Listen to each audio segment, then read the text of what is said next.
এই সমস্ত ষড়যন্ত্র করে একটা ভাবমূর্তি নষ্ট করতে। আমার কাছে সিসিটিভি ফুটেজ আছে, আমার ভিডিও, আমার প্রেতি আছে, আমার এই যে মোবাইল আছে।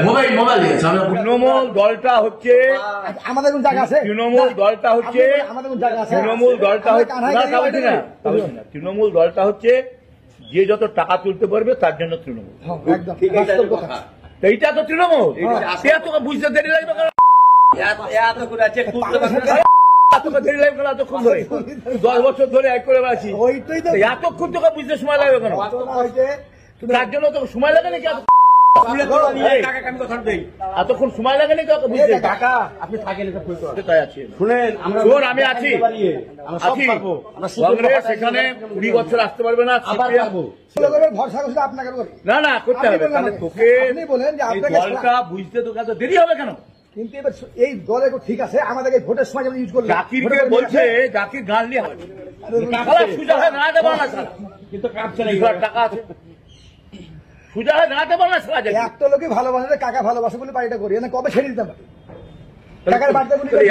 বুঝতে হবে কেন? কিছু আছে যারা ওই সমস্ত যারা কাজে যুক্ত, আমরা বলেছিলাম যে এগুলোকে বন্ধ করতে হবে। কৃষকের নামে আগে রেকর্ড করার নামে হাজার হাজার টাকা তুলছো, 25,000 30,000 টাকা নিচ্ছ, এটা বন্ধ করতে হবে। ঘরের টাকা নিচ্ছ, এটা বন্ধ করতে হবে। তোমরা পার্টিতে থেকে এই সমস্ত কাজ, এটাই ছিল মূল বিষয়। আর এখানে দাঁড়িয়ে কারো কথা ইত্যাদি বলে এই সমস্ত ষড়যন্ত্র করে একটা ভাবমূর্তি নষ্ট করতে হবে। কারণ আপনার দলীয়ভাবে কি কেউ করেছে? অবশ্যই এটা হচ্ছে, আমি এখনই এটা প্রকাশ করছি না। আমার কাছে সিসিটিভি ফুটেজ আছে, আমার ভিডিও, আমার প্রেতি আছে, আমার এই যে মোবাইল আছে।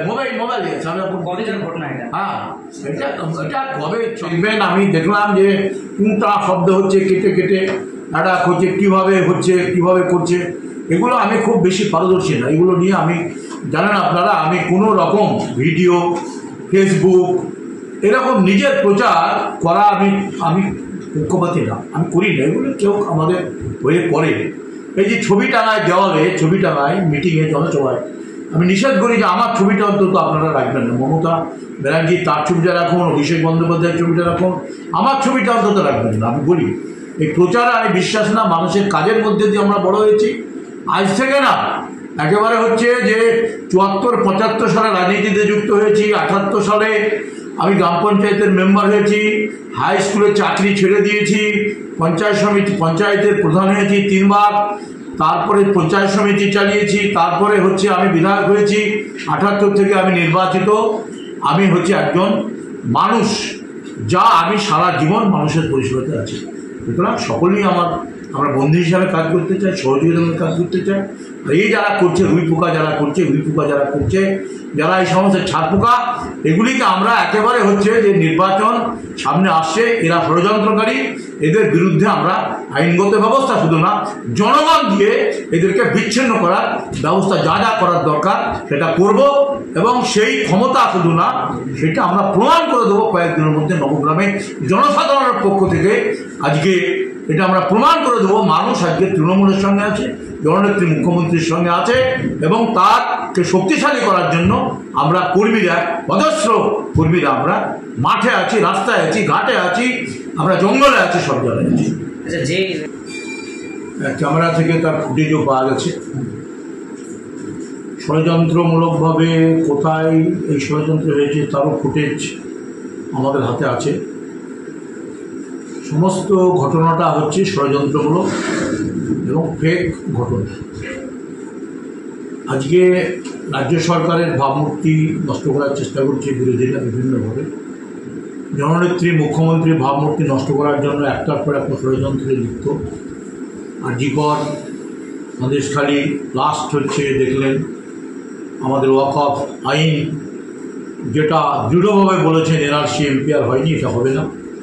ষড়যন্ত্রমূলকভাবে বিরোধীরা চক্রান্ত করে একে ভাবমূর্তি নষ্ট করার চেষ্টা করে সংশোধন দেখেছেন আপনারা। একইভাবে আমাদেরও ভাবমূর্তি নষ্ট করার চেষ্টা করছে, এবং সেই চেষ্টা কারা করছে তাদের ফুটেজ আমাদের হাতে আছে। এবং কিছু ছাড় পোকা আমাদের দলে ঢুকেছে, যেটা নিয়ে আমাদের বারে বারে মুখ্যমন্ত্রী বলেন পার্টির মধ্যে কিছু ছাড় পোকা ঢুকে পার্টিকে ক্ষতি করার চেষ্টা করছে, ক্ষত করার চেষ্টা করছে। এই সমস্ত ছাড় পোকাকে টিপিয়ে মারতে হবে আমাদের। সেজন্য আমরা খুবই সজাগ দৃষ্টি রাখছি। আমরা সকাল থেকে সন্ধ্যা পর্যন্ত মানুষের পরিষেবাতেই উন্নয়নমূলক কাজে থাকি।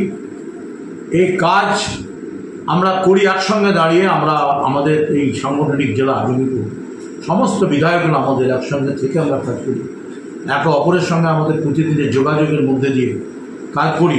যে শামসেরগঞ্জের ঘটনা, আমি একেবারে পাশে থেকে আমি সেখানে দুদিন গেছি। তারপরে দুদিনকে মুখ্যমন্ত্রী আসবেন, কালো পতাকা দেখাবেন, এরকম খবর। আমি একেবারে হিন্দু কমিউনিটি এলাকাতে গিয়ে আমি, খলিলুর রহমান, আমাদের এমপি আমিরুল ভাই সহ আরও দুজন বিধায়ক, প্রত্যেকটা জায়গাতে আমরা বক্তৃতা দিয়ে আমরা তাদেরকে কনফিডেন্সে নিয়েছি।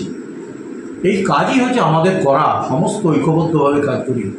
এখানে আমার জাকির ভাইকে যেভাবে কথা হয়েছে সেটা খুবই দুঃখজনক ঘটনা, যে এই সমস্ত ফেক নিউজ যারা করে এই সমস্ত বিভ্রান্তিকর খবর ছড়াচ্ছে। এবং আমাদের দলে কিছু রুই পোকা, যেটা ঘুণ যেটা বলছে, চার পোকা, যারা দুর্নীতির সঙ্গে যুক্ত হয়ে থাকছে, যারা কৃষকের রেকর্ডের নামে টাকা তুলছে বিএলআর অফিসে, যারা ঘরের টাকা তুলছে, এরকম কিছু যারা পার্টির কর্মী সেজে কাজ করছে, আজকে দৃঢ়ভাবে আমরা তাদের বিরোধিতা করছি আমাদের মুখ্যমন্ত্রীর নির্দেশে। আর এই সমস্ত কাজে লিপ্ত হচ্ছে এরাই থেকে আজকে এরকম ষড়যন্ত্রমূলক কাজ করে আমাদের ধর্ম করছে। সুতরাং টোটালটা একটা ফেক নিউজ। এবং হচ্ছে এটা নিয়ে আমি সব জোগাড় করছি। প্রয়োজনে আমরা আইনজ্ঞ কথা নিয়ে পরামর্শ নিয়ে আমরা ক্রাইমে তাদের বিরুদ্ধে আমরা যা শাস্তিমূলক ব্যবস্থা গ্রহণ করা দরকার আইনগত ব্যবস্থার দিকে যাব। সেটা পার্টির পরামর্শ নিয়ে, আমাদের পার্টির প্রেসিডেন্ট, আমাদের রাজ্য পার্টির পরামর্শ নিয়ে